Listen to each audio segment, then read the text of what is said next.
बाबा तुलसी ने रघुकुल की रीति बतलाई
है। फिर महाराज उनका कहीं पर भी तुलसीदास ने वर्णन नहीं किया। फिर महाराज रघु का वर्णन क्यों किया? महाराज हरिश्चंद्र का क्यों नहीं वर्णन किया? मेरी बात समझ में नहीं आ रही। ऐसा क्या है, ऐसा क्या किया है राजा रघु ने जो तुलसीदास जी ने केवल उन्हीं का वर्णन किया है, उन्हीं का ही नाम लिया है? बाबा कहते हैं देवी, यदि आप जानना चाहती हो तो हम तुम्हें बताएं कि तुलसीदास जी ने केवल रघु का ही वर्णन क्यों किया। ये जो राजा रघु थे बड़े सुंदर राजा थे। अपनी प्रजा की देखभाल बहुत ही क्या करते थे, अपनी प्रजा को पुत्र के समान मानते थे। वास्तव में जिस राजा की राज में प्रजा दुखी हो वो राजा नरकगामी कहलाता है। लेकिन महाराज रघु ऐसे नहीं थे। बड़े सुंदर राजा थे महाराज रघु, जिन्होंने अपनी प्रजा को पुत्र के समान माना है, पुत्र के समान प्रेम दिया है। प्रजा भी बड़ी खुशहाल थी। वास्तव में सारी प्रजा कहती थी कि राजा हो तो राजा रघु जैसा। आज वही महाराज रघु एक दिन की बात गंगा स्नान करने के लिए चले। जो महाराज रघु थे बड़े दानी थे, सबको दान किया करते थे। जो भी दान मांगता था महाराज रघु उसको वैसा ही दान देते थे, चाहे ब्राह्मण हो चाहे संत हो इत्यादि, सबको दान किया करते थे। बड़े दानी थे महाराज रघु। ऐ देवी, एक दिन की बात थी, महाराज रघु स्नान करने के लिए गंगा तट जैसे ही चलते हैं। अब ध्यान दीजिएगा, महाराज रघु की 700 रानियां थी। कितनी? 700।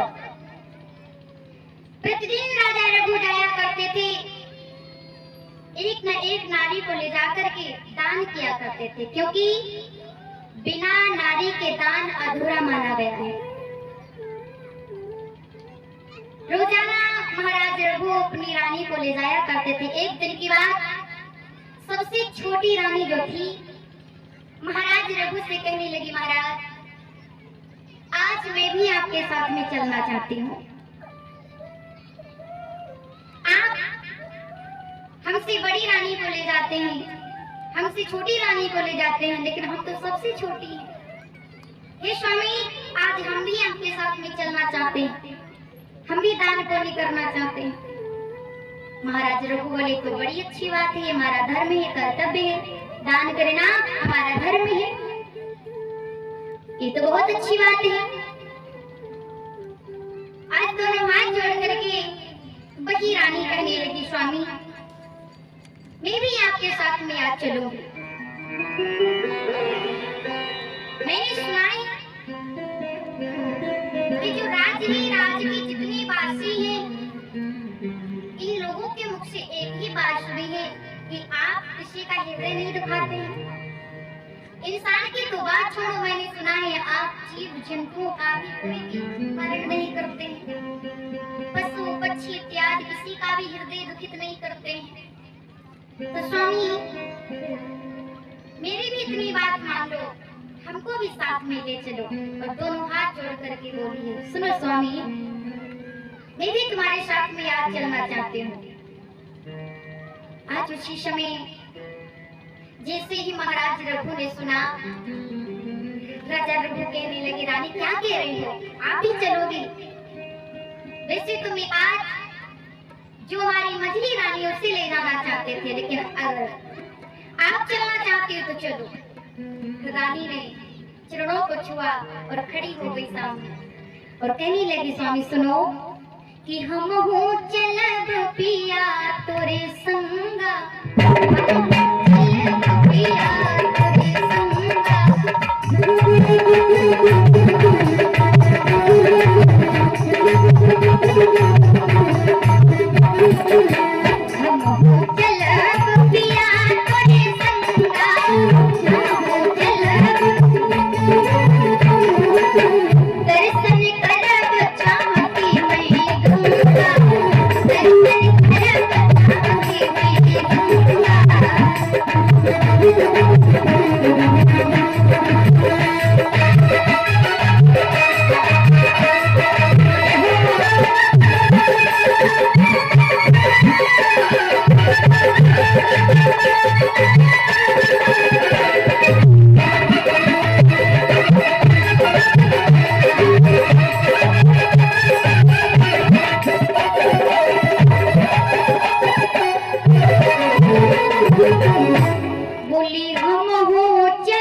मैं भी आपके साथ में चलना चाहती हूँ।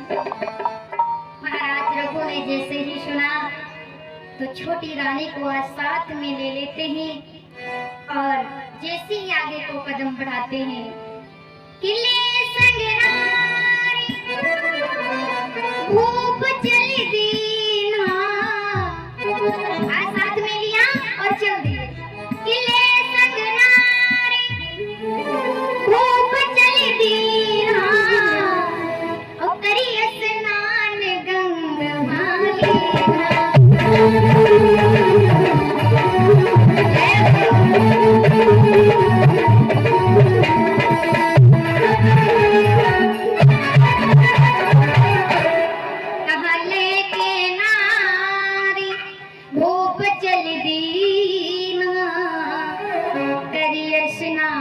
गंगा मालिना। महाराज रघु रानी को ले जाते हैं और रानी को ले जाकर के आज जैसे ही गंगा तट पहुंचते हैं, कहते हैं रानी स्नान करने के बाद में दान करें, स्नान करें, आप भी स्नान करो और उसके बाद में चलते हैं। आज इसी समय महाराज रघु भी स्नान करते हैं। स्नान ध्यान करके प्रभु का ध्यान किया। प्रभु का ध्यान करने के बाद आगे को बढ़े। रानी भी आगे को बढ़ती है। जितने वहां पर साधु संत महात्मा ब्राह्मण इत्यादि विराजमान थे, आज एक एक करके विप्र यानी ब्राह्मण को बुलाने लगे महाराज रघु। एक एक करके बुलाते हैं और खुश होकर के सबको दान देते हैं। असल आप लोगों ने सुना होगा, कल ही गुरु जी ने बताया था कि महाराज धन बढ़ाइए धनी, दान करने वाला अगर सोचा जाए तो सबसे महान है। और दान भी हम तभी करते हैं जब महाराज हमें शुभ अवसर प्राप्त होता है। ऐसे तो हम दान नहीं करते, जब हमारा समय आता है तभी हम सबको दान करते हैं, दान कर पाते हैं। दान पुण्य करना महाराज हमारा कर्तव्य है, धर्म है। आज एक एक ब्राह्मण को बुलाते हैं, साधु संत को बुलाते हैं महाराज रघु, और दान करते हैं। जो कोई भी जैसा दान मांगता है राजा रघु वैसा ही दान देते हैं। शिव को आज दान कर दिया, चलते आ रहे हैं, तब तक महाराज रघु की नजर पहुंची। एक ब्राह्मण आ रहा है, बड़ा ही बुजुर्ग ब्राह्मण है बेचारा, शीलवान है।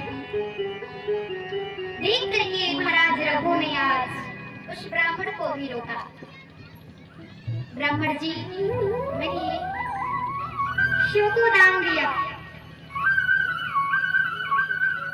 पर आपने दान नहीं लिया। मैं चाहता हूँ कि आप भी मेरे हाथों से दान, आपको मैं दान करना चाहता हूँ, मांग लो, क्या मांगना है। ब्राह्मण जी आज खड़े तो हैं, जैसे इतनी बात सुनी कि मांग लो। आहा, अब ब्राह्मण जी का मन जो था चलायमान हो गया। हाँ, अच्छा, आप लोगों ने सुना होगा, कहावत भी कहते हैं कि ब्राह्मण जो होता है महाराज, उसका मन चलायमान होता है ना। आज ब्राह्मण जी का मन चलायमान हो गया। ब्राह्मण जी देखते हैं कि राजा कह रहा कुछ मांग लो। ब्राह्मण जी ने देखा कि सबसे छोटी रानी बड़ी सुंदर है। आहा, अब ब्राह्मण जी सोच रहे हैं भगवान कितनी सुंदर है। ब्राह्मण जी से बार बार राजा रघु गुहार कर रहे हैं, मांगो, चुप क्यों हो। लेकिन ब्राह्मण जी के मन में एक ही जाए एक ही आवे कि क्या हम जो मांगेंगे, देखो मन में सोच रहे हैं कि क्या हम जो मांगेंगे कि राजा रघु देंगे कि नहीं। शायद आज फिर से वही बात कही कि ब्राह्मण जी मांग क्यों मेरे, बड़ी देर से खड़े हो। ब्राह्मण जी कहने लगे क्या मांगे, फिर भी जो तुम्हें मांगना है वो आप मांग सकते हो। तो आज ब्राह्मण जी खड़े रहे, बेचारे खड़े रहे और सोचते रहे। एकदम से विचार आया, अगर डायरेक्टली राजा रघु से कहते कि हमें आपकी रानी चाहिए तो हो सकता है शायद बुरा मान जाए। लेकिन वैसे तो मन में तो शोर आना है कि कितनी सुंदर रानी है, कि हमें अगर रानी मिल जाती तो बहुत अच्छा रहता। आज फिर से कहा कि मांगो, चुप क्यों हो, इतनी देर से हम पूछ रहे हैं और आप चुपचाप खड़े हो। ब्राह्मण देवता कहने लगे कहीं ऐसा ना हो हम आपसे मांग दें और हे राजन आप हमें दे भी ना पाओ, यानी मेरी जुबान भी खराब जाए और आप हमें दे भी ना। राजा रघु कहने लगे नाना, जो कोई भी जैसा दान मांगता है हे ब्राह्मण देवता, मैं उसको वैसा ही दान देता हूँ। महाराज की बात सुनकर के ब्राह्मण जी कहने लगे अगर आप सुनना चाहते हो कि मैं क्या मांगना चाहता हूँ तो सुनो। एकदम से आगे को कदम बढ़ाते हैं और ब्राह्मण देवता कहने लगे कि रानी देव भूप मोहि दाना। आहा, जवाब दिया ये महाराज, हमें रुपया पैसा धन दौलत नहीं तो अरे रानी देव भूप मोहि दाना और यहाँ दान मोहि मन ही सुहाना। आप ऐसा करो हे ब्राह्मण जी, आपने मेरी रानी का मांग किया है कि रानी आपको मैं दे दूं। हाँ महाराज, हमें धन मत दो, दौलत मत दो, लेकिन हम आपसे यही दान मांग रहे हैं, रानी देव भूप मोहि दाना। जैसे इतनी बात सुनी राजा रघु आगे बढ़े और थोड़ा मुस्कुराए और ठाका मार के बोले ब्राह्मण तुम चूक गए। कहा क्यों? अब ब्राह्मण जी सोच विचार में पड़ गए कि राजा क्या कह रहा है, मैंने इसकी नारी को मांग लिया और ये कह रहा कि आप चूक गए। भाई ऐसी कौन बात है जो राजा कह रहा ब्राह्मण देवता आप चूक गए। अच्छा, आप लोग अभी किसी का महाराज चाहे वस्तु हो चाहे कोई भी वस्तु हो आप मांगना चाहें और आप मांग ले, आपको दो भी दे और पीछे से कहे कि आप चूक गए, कोई ना कोई कारण होगा। क्या कारण है जो राजा रघु कह रहे कि पंडित जी तुम चूक गए। क्यों महाराज तुम चूक क्यों गए? जवाब दिया इसलिए ये तो सबसे छोटी रानी है, हमारी सास सौ रानियां हैं, इनसे भी सुंदर सुंदर हैं। आहा, अब ब्राह्मण जी सोचते वास्तव में हम चूक गए, जब ये इतनी सुंदर है तो और कितनी सुंदर होगी। ब्राह्मण देवता सोच रहे अब क्या करें। राजा रघु ब्राह्मण की मन की बात समझ जाते हैं और कहने लगे अच्छा ब्राह्मण जी आप ऐसा करना, आज आप जाओ, सुबह होते ही आप मेरे राजमहल में आ जाना। अच्छा क्यों? जवाब दिया वो इसलिए आप सुबह आना और हमारी जितनी रानियां हैं मैं उन सभी रानियों को आपके सामने खड़ा कर दूंगा, आपके सामने खड़ी हो जाएंगे और आपको जो अच्छी लगे आप उसे मांग लेना। ब्राह्मण जी अपने घर लौटे। महाराज रघु ने छोटी रानी को लेकर के घर में आए। शाम हुई, लेट गए। इधर राजा रघु तो आराम से चैन की नींद सोए, लेकिन ब्राह्मण देवता आहा रात हो गई, लेटे तुम्हें लेकिन नींद ना आई। हे ददुआ कतने खान सवेर हो, इतने टाइम हम पहुंचे, ऐसा ना हो कि सुबह जले जले हो कहीं राजा का मन ही बदल जाए। अब ब्राह्मण जी सोच रहे कितनी जल्दी सुबह हो और हम कितनी जल्दी राजा के दरबार पहुंचे, क्योंकि कौन उनसे कहे जो हुए बेखबर। सोच रहे ब्राह्मण जी कौन उनसे कहे जो हुए बेखबर, जिसके वचनों में जागे हम रात। ब्राह्मण जी इधर को करमट लेते हैं, कहीं उधर को लेते हैं। हे परमात्मा जल्दी सवेर हो। भैया जैसे तैसे रात व्यतीत हुई, सवेरा हो गया। जब सवेरा हुआ ब्राह्मण जी उठते हैं। आज उठ करके स्नान ध्यान करके आगे को बढ़ते हैं। धीरे धीरे राजा रघु के दरबार में आए। जिसे राजा रघु के दरबार में आते हैं देखा कि दरबार लगा हुआ है। जाकर के प्रणाम किया। महाराज रघु ने जवाब दिया ब्राह्मण जी आप तो बहुत ही सवेरे आ गए। कहा हाँ आपने कहा था कि सुबह होते आ जाना, इसलिए हमें नींद नहीं आई और हम आ गए। राजा रघु कहते वारे ब्राह्मण जी। उसी समय आज मंत्रियों को बुलाया, दासियों को बुलाया और जितनी रानियां थी महाराज रघु ने ब्राह्मण जी के सामने खड़ी करवा दी। जब आपके ब्राह्मण जी देख लो, आपने उस दिन गंगा तट पे सबसे छोटी रानी को देखा था तो कहा था कि हमें रानी चाहिए, लेकिन अब आप देख लो हमारी जितनी रानियां हैं तुम्हारे सामने खड़ी हैं, अब तुम्हें किसे मांगना चाहते हो? अब ब्राह्मण जी देखते हैं, एक एक करके रानी को देखते हैं तो एक से एक सुंदर। ब्राह्मण जी सोचते किसे मांगे।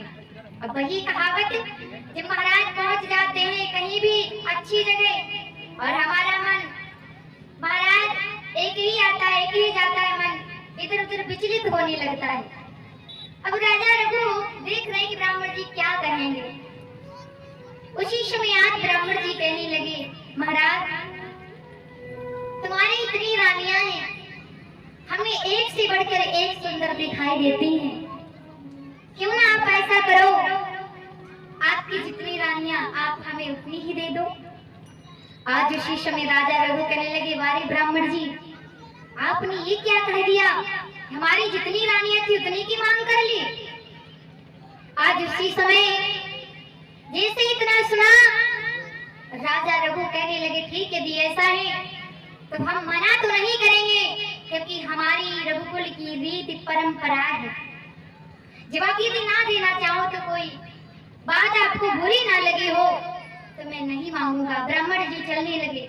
राजा रघु ने बुलाया ब्राह्मण जी इधर आना, शायद तुम्हें नहीं पता। बड़ी मीठी वचनों में जवाब दिया तुम आज नहीं जान पाए, परख नहीं पाए हमारे पूर्वजों की, जो हमारे पूर्वज हैं उनकी परंपरा चली आ रही है। राजा रघु ने बड़े सुंदर वचनों में जवाब दिया। बोले रघुकुल रीति सदा चली आई, प्राण जाए मेरे वचन सदाई।